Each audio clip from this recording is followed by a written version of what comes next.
Kalau kalian mendengar kata pondok pesantren, kalau kalian mendengar kata santri, maka hari ini banyak sekali masyarakat yang berspekulasi bahwa pondok pesantren merupakan simbol keterbelakangan lah, sebuah simbol kemunduran lah, ajarannya kolot dan feodalisme.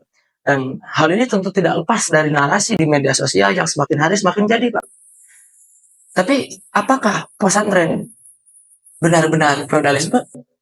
Makanya jangan skip video ini, tonton sampai habis. Benar-benar habis.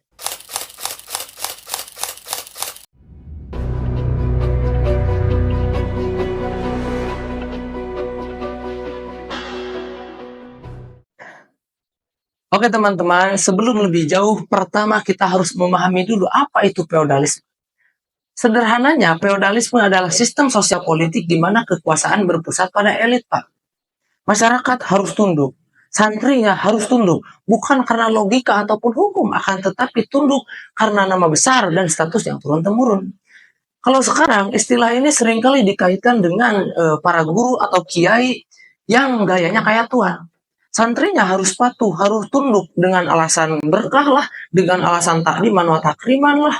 Dan kemudian peraturan-peraturannya dimonopoli oleh mereka dan santrinya sama sekali tidak diberi kebebasan berpendapat.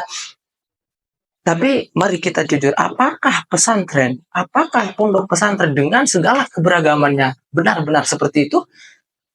Jawabannya tidak. Feodalisme itu melibatkan dua hal, Pak. Yang pertama, ketakutan akan kuasa, dan yang kedua, pengagungan di luar nalar. Nah, kalau kita lihat, tuduhan feodalisme terhadap pesantren itu seringkali muncul karena kesalahan memahami tradisi.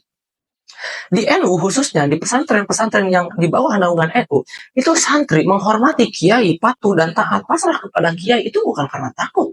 Akan tetapi karena sadar akan keilmuan serta akhlaknya dan kontribusinya kepada kita. Nah, dalam neuroscience, penghormatan yang dilandasi makna bukan paksaan, justru menumbuhkan rasa aman dan keterikatan sosial yang sehat. Dalam psikologi ini disebutnya dengan respect interdependent. Penghormatan berdasarkan nilai, bukan dominasi. Kiai tidak pernah memaksa santrinya untuk tunduk, Pak.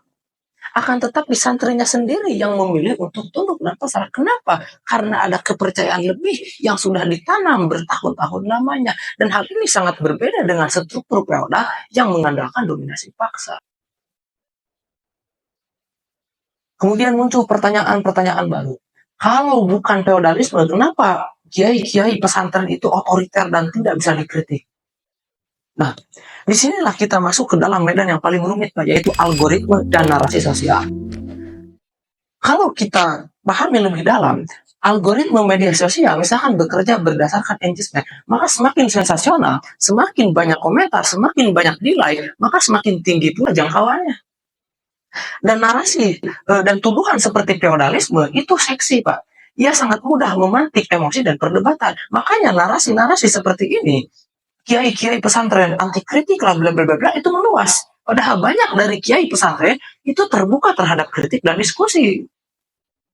Kemudian hal ini juga sangat dipengaruhi oleh narasi postkolonial, Pak. Banyak dari kita tanpa sadar melihat struktur tradisional dengan kacamata modern liberal. Seolah-olah semua yang dianggap hierarki itu buruk. Padahal kita lupa bahwa dalam masyarakat, hierarki kadang dibentuk bukan oleh paksaan, akan tetapi karena penghormatan dengan sukarela. Dan inilah yang selama ini terjadi di dunia pesantren. Makanya dalam video ini, saya akan menjelaskan, saya akan menjawab seluruh tuduhan feodalisme baik dalam perspektif sosiologis, neurologis, dan psikologis.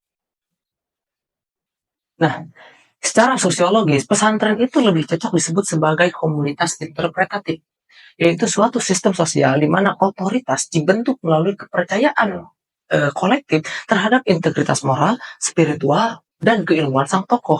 Nah, hal ini sangat mirip dengan konsep karismatik authority ala Max Weber, di mana komunitas, di mana otoritas dibentuk melalui kepercayaan, bukan sistem dominasi. Kemudian, secara neurologis, otak manusia itu memiliki sistem bawaan yang disebut dengan mirror neurons. Nah, hal ini memungkinkan kita meniru dan mempercayai figur yang kita anggap baik, yang kita anggap konsisten dan reliable. Nah, kiai itu ditakuti bukan karena kuasa, akan tetapi karena tampil sebagai figur moral yang stabil dan baik. Lalu, dalam psikologi sosial ada istilah yang disebut dengan konsep legitimate power, yaitu jenis kekuasaan yang diterima secara sukarela oleh masyarakat. Kenapa? Karena hal ini dianggap sah dan adil. Nah, pesantren itu berdiri di atas kuasa yang legitim, bukan di atas kuasa yang memaksa. Kenapa? Karena para santri itu datang sendiri ke pesantren, Pak. Mereka sudah ada niatan dari rumah belajar dan mengabdi kepada pesantren. Dan hal ini sangat berbeda dengan sistem perbudakan yang ada pada feodalisme. Lalu kenapa tetap muncul tuduhan feodal? Nah, ini bisa jadi akibat dari bias kognitif masyarakat modern, Pak. Kita hidup di zaman serba datar atau bahasa kontemporer hierarki. Nah, semua orang merasa setara hanya karena bisa berbicara di media sosial. Maka ketika ada struktur penghormatan yang bertingkat, maka langsung dicap kolot, feodal, anti kritik. Padahal sebenarnya kita sedang mengalami kejutan budaya epistemik. Kita belum paham cara kerja struktur pengetahuan tradisional. Nah, jadi pesantren sama sekali itu bukan feodal.